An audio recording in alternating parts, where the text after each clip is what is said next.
যে একটা গাড়ি ছিল, গাড়িটি গতকাল রাতে কে বা কারা পিটিয়েছে, মানে কি মনে করছেন এলাকার বিদায় হচ্ছে? রাতের আধারে কাপুরুষ এবং সমাজদ্রোহীরাই ঘোরাঘুরি করে। কে বা কাহারা করেছেন সেটা তো কেউ চাক্ষুষ করেনি। ইনভেস্টিগেশনে বেরিয়ে আসবে হয়তো বা, কিংবা কোথাও যদি সিসি ক্যামেরা থাকে তার ফুটেজ দেখে বেরিয়ে আসবে।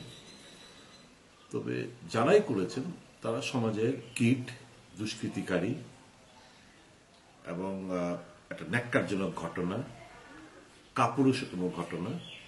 ঘাড়ির তো কোনো দোষ নেই, কারোর প্রতি জন্য কোনো রাগ অভিমান থাকে সামনে সামনে এসে মোকাবেলা করো। রাতের আধারে সুযোগ নিয়ে এই কাপুরুষরা এই জঘন্যতম কাজগুলো করে থাকে। তো এটা আমি কি বলবো, নিন্দা জানাচ্ছি, ঘৃণা বর্ষাই যারা এই কাজটুকু করেছেন। বিপ্লব ঘোষ আমার অত্যন্ত স্নেহের বিশ্বস্ত সৈনিক, দলের সৈনিক।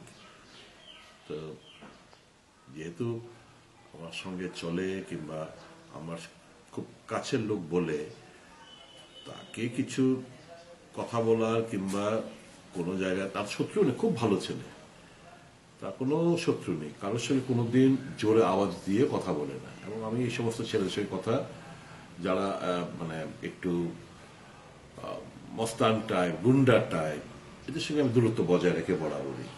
ভালো ছেলে, এই একে কিছু না করে কিংবা তাকে কোনো কৌশল তলব না করে জাস্ট শুধু আমার সঙ্গে চলাফেরা করে বলেই গাড়ি পুড়িয়ে দেওয়া, এটা অত্যন্ত নিন্দনীয় ব্যাপার।